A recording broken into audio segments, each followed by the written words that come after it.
So do you guys remember that poem about birches? It's like a Robert Frost thing, and I shouldn't be asking you if you remember it because I only vaguely remember it, but the gist of the poem, as I recall, and I might be getting this wrong, but it's YouTube. I get stuff wrong all the time. That's like, it's fine, right? All right, so the gist of the poem, as I remember it, is that there's this dude, I think he's like an older guy, and he is checking out these birches. It's like wintertime, I think. I don't know when it is. He's checking out these birches, and they're all kind of drooped over. Now, a river birch, like the one I'm going to cut on today, they're always drooped over. It's just like the way the species works. They just kind of droop. They have multi-stems. Anyway, he looks at the birches, and he's like, dude, all those birches are all leaned over, not because of ice or nature or whatever, but because there've been kids. I think he says boys, but let's just say kids, boys and girls. There've been kids swinging on the birches. So he's sort of like, in the poem, like imagines that the trees are all drooped over because you have these kids out playing and swinging on them and stuff. And then in the middle, this is the one thing I do remember, he says something to the effect of, I was once a swinger of birches. So the gist of this next job is that will be true for me, because I will be a swinger of birches. This day, the eve of the election 4 years ago, she had a story to share, and it was recorded. All right, so here's your look at these birches. River birches, they've got the kind of like the brown bark, not the white stuff, and usually this kind of drapey thing going on. Sometimes they'll emanate and not have that main stem, but this one's got kind of like a main stem. Anyway, dead branch over here to prune off, and then a storm damage one kind of over the house right over there. All right, so under the birch, got my base anchor there and lined up here. I'm going to have to do two different lines, one for this branch and one for the other.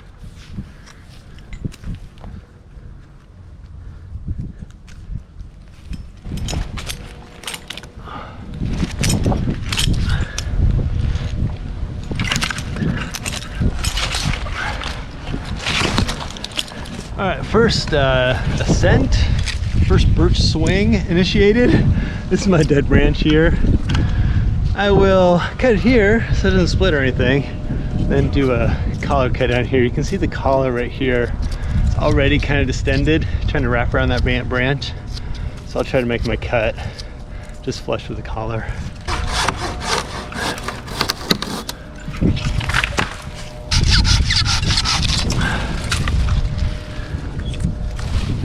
So number 2 is over there. That's a storm damaged limb, and I'm just gonna go down, pull the rope, and set it over there. I guess I could do some kind of fancy redirect thing, but these stems are so far apart that I'd rather just climb that one.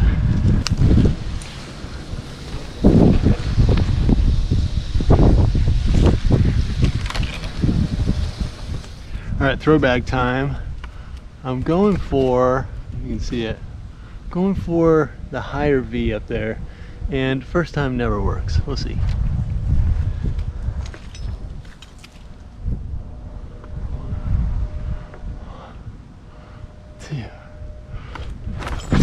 Oh, I got it.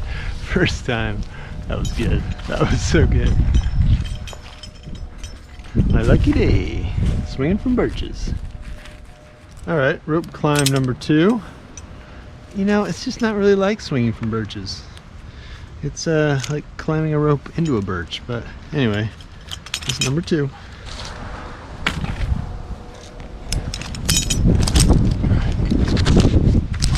All right, second birch position. That's my storm damaged limb. I've got a couple of little guys to take off, and then I think I'll do that in 2 pieces. It's kind of hung up in the tree, so I might need a little tug in this direction.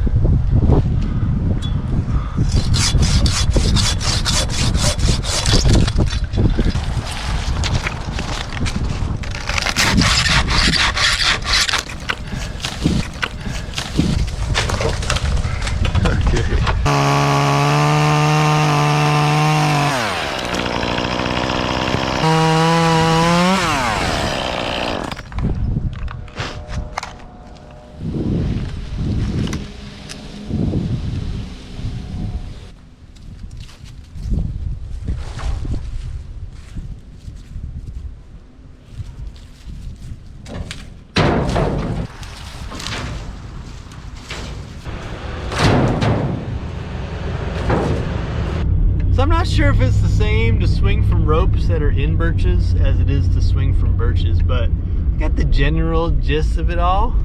And next up, I've got a pruning job across town, and I don't even know what it is. The gal said, I've got some trees for you to prune. So I don't think it's a big deal, but you never know.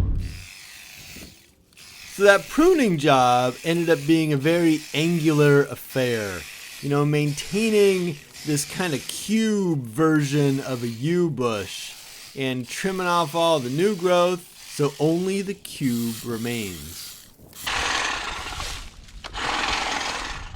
And what was kind of fortuitous about the afternoon is that another yew bush awaited me, but this one was of another kind entirely. Big old overgrown yew, just crazy, all free-form, organic, and this dude wanted me to cut it back, like shape it way, way back, and try to get it under control for the coming years.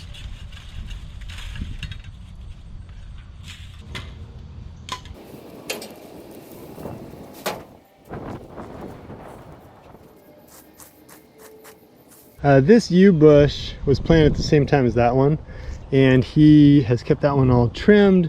This one just went totally wild, so the job was to kind of bring it down, get an initial shaping on this thing. It'll come back in the spring, and then we can kind of tune it up. And this is just around the other side. You can see it's a little uneven and raggedy, but I don't want to overdo it because you've only got foliage just sort of on the outside, and if I brought it down too much, you'd just be looking at sticks. You gotta kind of split the difference on this one, but I think it's looking better, kind of like halfway there. In the spring it'll really get tuned up. All right, next job is across town and a totally different deal. Storm damage situation, only the storm was like a long time ago. Now if I've learned anything at all, it's that there is no shortage of trees that need hacking on and trimming and cutting, that kind of thing. But let me just remind you, this is not necessarily a how-to video. You know, it's not like one of those videos where you go through the DIY steps and learn all the stuff.